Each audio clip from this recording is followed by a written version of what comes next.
Hello friends, how are you doing? We are here in the International Conference Social Work and Social Development 2024 and my first guest, you know what it is Christopher from the International Council on Social Welfare. He's the president. I am lucky to have you here. West Africa, Central West Africa. Hello, good afternoon. How are you doing? Good afternoon, Carol. And you too, Carolina. How are you too?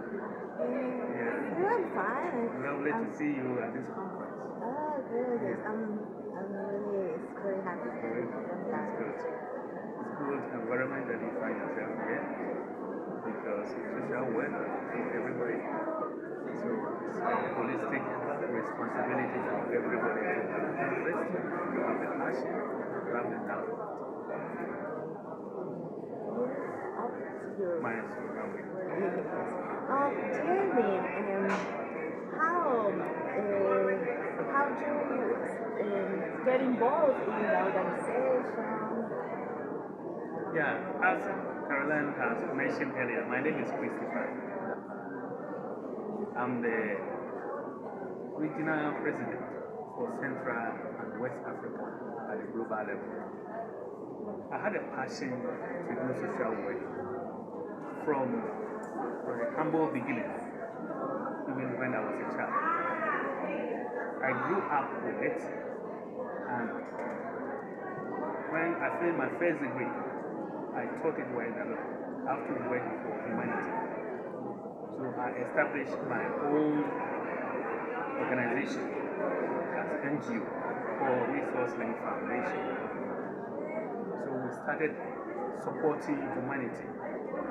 Services, voluntary work, materials, trying to link people to other people to get support, trying to capacitate, giving capacity to people to be able to live on their own, and even with children who we think they are going to be future leaders. We started working with them for them to imbibe in their thinking what they need to do as people as they grow along the way.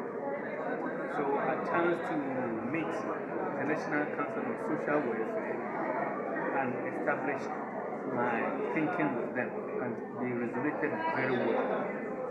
So along the line, I've been able to mobilize a lot of people who have the passion and the interest to be part of the membership. Day in, day out, I keep on doing what I'm supposed to do, my mandate to help humanity. The program for International Council on Social Welfare, every 2 years they have a program, they have a global conference. So I started following the conference since 2010, and I've met a lot of people who share ideas and also share with them, and made a lot of presentations as to what affects humanity at various programs.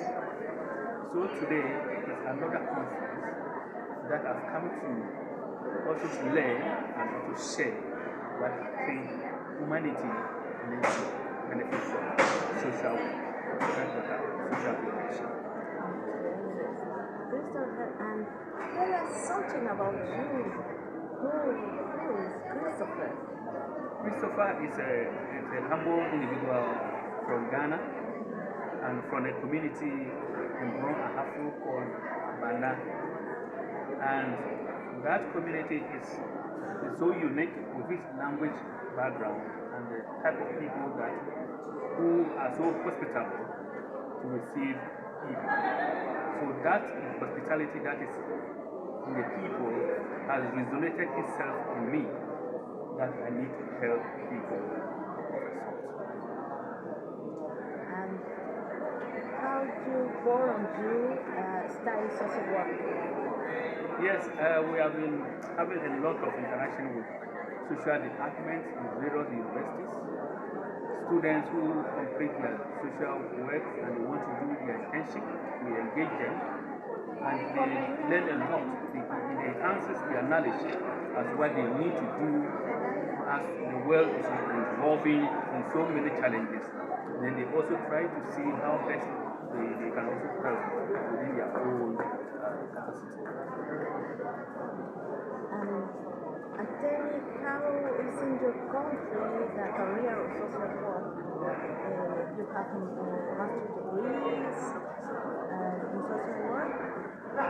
university to teach social work? Yes, there are so much that people learn as to whether you are doing social work for mental health, you are doing social work for humanitarian giving, you are doing social work maybe for trying to help other people, taking care of them in their homes. There are a variety of social work issues that are going on in Ghana. Some with the government and non-governmental organizations, they also support with the social protection activities where they engage the government also to look at the policies that favor the marginalized and the deprived communities. Individuals who maybe are people with disabilities, people who are suffering from some illnesses, people who are aged, people who cannot support their own livelihood. The government is trying its best to give some support. Civil society organizations are also trying to support government in different backgrounds. It could be services, it could be material form, it could be any other form. So collectively, the government and the civil society organizations are also helping to make sure that social protection takes its level within the Ghanaian context. And about the regions, how is the level of poverty? How is the action of the international council to reduce some of the poverty? Yes, the International Council on Social Welfare has a particular segment that we call the Social Protection Floor, which is working with all the regions globally, for which my region is part of it. Of late, there have been some changes because of change in the digitalization. So some of these things, anything that changes, we try to adjust how the government should be responsive to some of these things. Supporting social work in the area of digitalization, we are also trying to see that people who are marginalized and they need support are taken closer to the internet technology, whereby information that used to be taken manually, we are trying to let them know that you can use your phone to access information, to know the day that you are supposed to meet the government ration, the stimulus package is ready. If you have any concern, you take the advantage of the digitalization to use your phone to inform those who matter to be able to respond to you at the appropriate time. Yeah, before then, it used not to be there, but now digitalization has come to people. As I see it in Panama City, I'm able to communicate well with some of my civil society organizations who are working on social protection issues to know the way forward as what we are going to do, because we are working in tandem with UNICEF and other governmental and international global bodies. Congratulations, because we're working so far with the institution, and we have a lot of things to do in the world, as poverty, and what are the objectives of the plan of the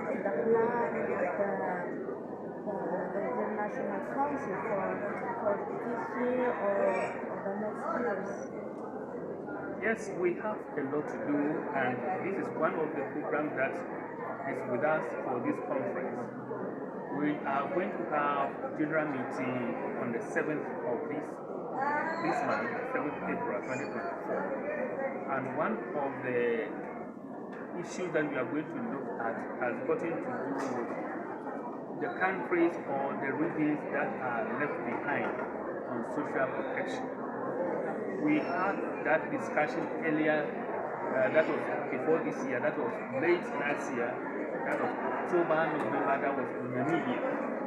We brought all the stakeholders together in the region and even at the global level in Namibia to make a declaration as to how the social protection mechanism needs to be driven within the context of Africa. Just last year. Just last The last one. Yes. So we have realized that it's a lot of work to do a yes, declaration. yes, yes. Africa, when you look at social protection, is behind most of the countries. So, and as we are to go by leaving no one behind concept with the sustainable development goals, we see that we have to take these continents along with other countries to ensure that at least if we are not the same, the gap will be closed in terms of social protection. So that declaration has been adopted and people are working with it. So it's one of the agenda that we are going to use at our discussion. Besides that, there are other weaknesses, other issues that other regions are also facing in terms of how the government in various regions are addressing social protection. You can't get it holistically that some regions are perfect. There are always gaps as people are changing from one level to the other. So we need people to engage the policy makers as well as the implementers to ensure that policies that are really endorsed and in a practical sense working. Not that we just come up with policies and then they become rhetoric, but we need practical policies. With a reality.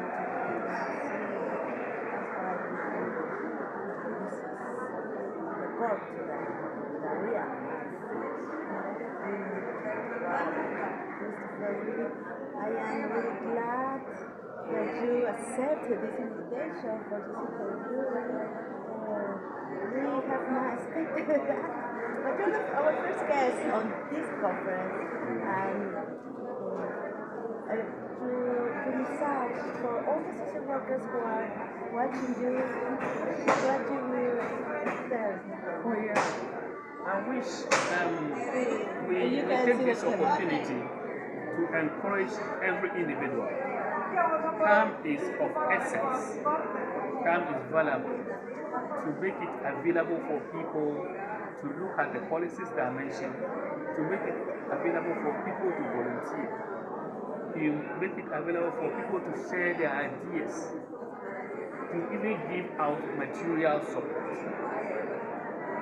People have been doing this, and we keep on encouraging every individual social worker, and even who are yet to be social workers, to come on board so that holistically we all take it on ourselves and help the world to grow. So I encourage every individual to take the bull by the horn and ensure that things work for the betterment of humanity.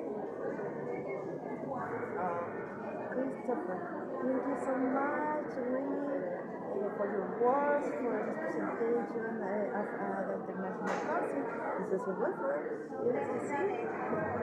And we will continue to see us in the conference because it hasn't ended yet. Thank you to all your colleagues for all the work that you are doing this year. We are thankful for all that you're doing. All the support that you're giving to people who really need.